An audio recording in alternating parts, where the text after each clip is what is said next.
सबसे पहले मैं अपने शिव जी के चरणों में प्रणाम करती हूँ। माता पार्वती के चरणों में प्रणाम करती हूँ। नीलम दीदी, हरिंदर भैया के चरणों में प्रणाम करती हूँ। सभी गुरु भाई गुरु बहनों के चरणों में प्रणाम करती हूँ। माता पिता के चरणों में प्रणाम करती हूँ। कोई भी कथा को पूरा सुनना चाहिए। अधूरा छोड़ने से भगवान का अपमान होता है तथा अधूरा सुनने वाले मनुष्य पाप के भागी बनते हैं। अतः आप सभी शिव शिष्य से विनम्रता पूर्वक निवेदन है कि इस कथा को पूर्ण श्रवण करें तथा शिव महिमा तथा कृपया प्राप्त करें। आप और हम मिलकर महादेव की चर्चा को फैलाएंगे। देश विदेश में फैलेगी। शिव जी का महिमा सब तक पहुंचना ही चाहिए। चलिए, आज मैं आपको एक नई कथा सुना रही हूँ। ध्यान से सुनिएगा। एक बूढ़ी औरत थी। उसका एक बेटा था और उसके अलावा उसे कोई भी सहारा नहीं था। वह बहुत गरीब था। उसका बेटा दूसरों के खेतों में काम करता था। उसी से उसका घर चलता था। वह उसकी माँ दोनों शिव जी के भक्त थे। वह हमेशा शिव जी का पूजा करता। एक दिन उस लड़के को कोई काम नहीं मिला, इसलिए अपनी माँ के लिए खाना नहीं ले जा पाएगा यह सोचकर परेशान हो रहा था और घर भी नहीं जाना चाह रहा था। शाम हो गई थी। उधर बूढ़ी औरत अपने बेटे के आने का राह देख रही थी। वो घर नहीं पहुंचा। उधर उसकी बेटा चलते चलते शिव जी का मंदिर जा पहुंचा और शिव जी से बोलने लगा, हे शिव जी, आज मैं माँ के खाने के लिए कुछ नहीं ले जा रहा हूँ और ना ही घर पे कुछ खाने को है, तो मैं किस मुँह से घर जाऊँ। तभी एक साधु आया। एक साधु एक सुंदर सी थाली में खाना लेकर आया और बोला, बेटा ये ले लो तुम। उस लड़के ने कहा, आप कौन हैं और ये भोजन मुझे क्यों दे रहे हैं? ये तो आपका है।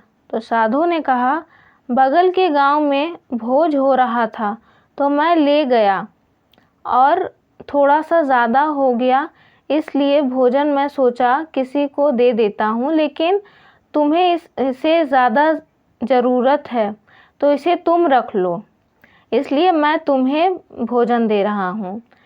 उस लड़के ने भोजन ले लिया और फिर वहाँ से अपने घर चला गया। उसकी माँ अपने बेटे को देखकर खुश हो गई। बेटे ने अपनी माँ को भोजन दिया और कहा, माँ तुम खा लो, मैं खाकर आया हूँ। माँ बोलने लगी, बेटा नहीं खाऊंगी।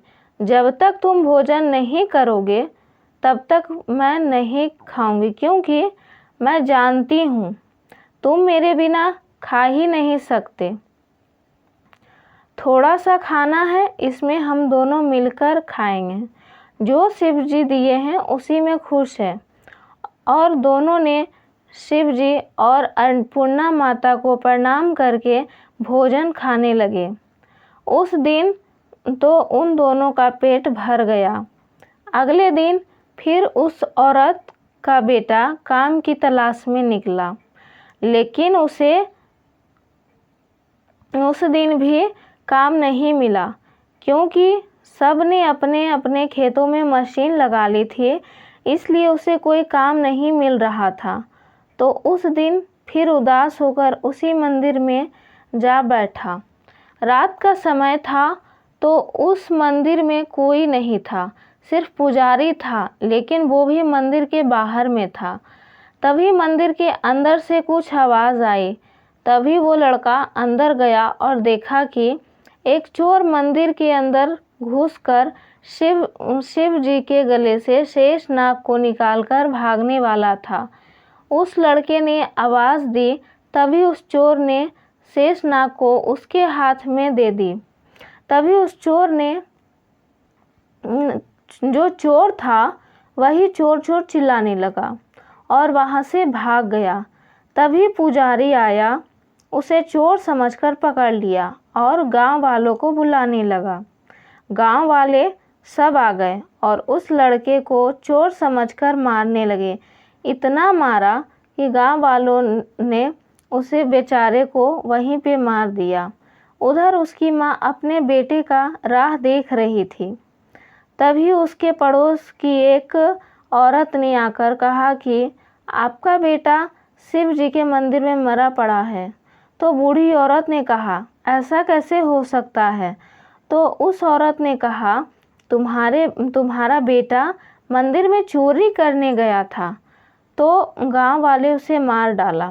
तभी बुढ़िया रोती रोती बोली, नहीं, मेरा बेटा ऐसा कभी नहीं कर सकता, क्योंकि वो खुद शिव भक्त है और शिव जी के मंदिर में ऐसा हुआ है तो शिव जी अपने भक्त को मरने नहीं दे सकते। हमारे साथ ऐसा नहीं कर सकते, मेरे बुढ़ापे का लाठी नहीं तोड़ सकते। और बुढ़िया दौड़ी दौड़ी उसी मंदिर में गई और अपने बेटे को मरा देखकर रोने लगी और कहा, ये कैसा इंसाफ है तेरा? जिसने चोरी की उसे बचा लिया, जो निर्दोष है उसे सज़ा दे दिया।